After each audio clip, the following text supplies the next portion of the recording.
Well, here's your short little video as promised in how to build your gnome. To start with, just let me show you what you will need. You're going to need a pair of wire cutters, long nose pliers to tighten the wire, some pruning shears to cut to length your greens, these little bitty rubber bands, tiny little rubber bands, wire, and then a nose. And we have given you a potato, but if you want to use something else, feel free. A couple of other options that I had were a clown nose or just a big red pom-pom. Okay, so first thing you need to do is you need to look at the frame and you need to find the little finish nail. Excuse me, the finish nail that is your center front. So look for the finish nail that's there and then make that your center front.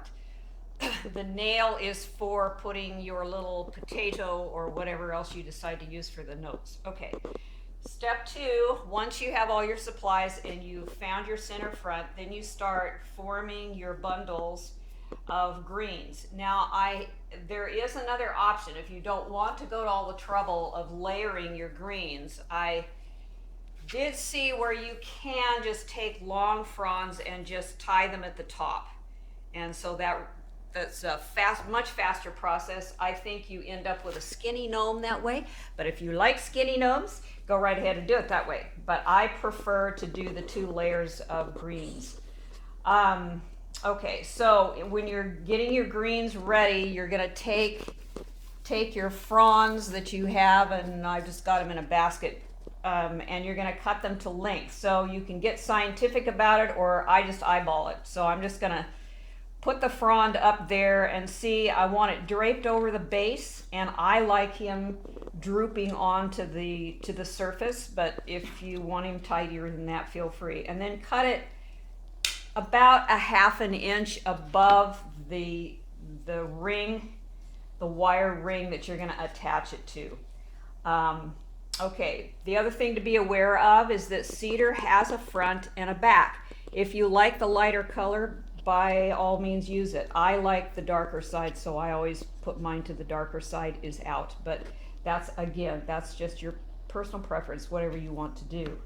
So once I've started 2 bundles here for you, once you have your bundle, what you're gonna do is you're gonna put 3 of them together, approximately 3. Sometimes I use 4, it depends on how thick the bundle is together.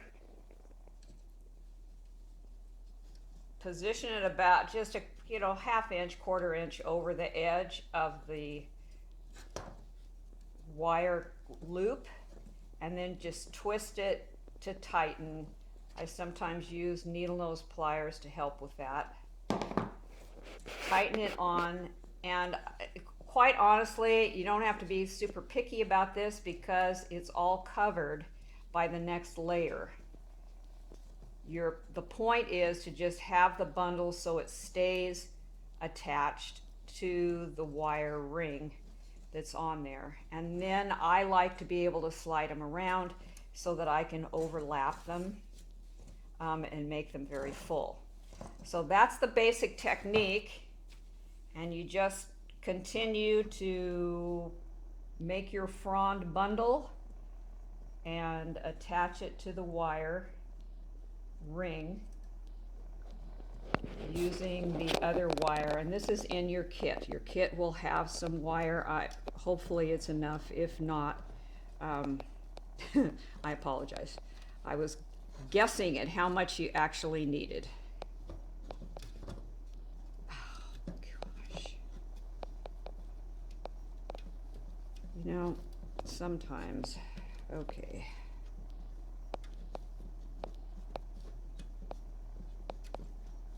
Okay, so there you go. That's all there is to it. You'll continue to go all the way around. Obviously, you're going to fill in this, and then you're going to do exactly the same thing for this top layer. Once you have all that done, I'll take my Mr. Gnome that's finished, take his hat off so you can see what the top looks like without the hat. So once you have all your bundles on, then your hat is going to cover those top edges. Now the piece of wire you see sticking up there was put on, I just put it in there so that the hat would stick up, because the hat is very soft and otherwise it would just flop. So I wanted it to stick up, so I used a wire in there. So before you put the hat on is when you want to attach your nose. Like I said, we have given you a potato. When you put the potato on, look for the little finish nail, and then I'm going to say this several times, very gently. Just wiggle him into position. And I say gently because the potato's a bit fragile, and you don't want your potato to break. So if you're using a potato, that's when you put it on, is after you've finished all of your bundles and you're ready to put on a hat. Then you attach the potato, or if you're using a pom-pom, or if you're using a clown nose. Ta-da. So it's totally your choice what you want to do. So that's about it. It's not hard, takes a little time. I do have a pattern for this hat if you want it.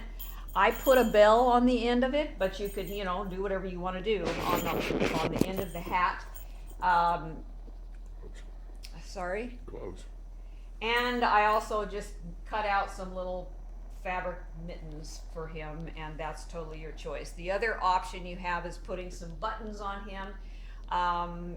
Which I didn't do. You could use pom-poms. These are a little big. I'd probably get smaller than that. You can use real buttons, little wood rounds. If you want wood rounds, let me know, because I can give you as many as you want. So if you have any questions, feel free to get a hold of me. Either message me on Facebook or call me if you have my phone number, and I'll be happy to walk you through. Okay. Enjoy, have fun.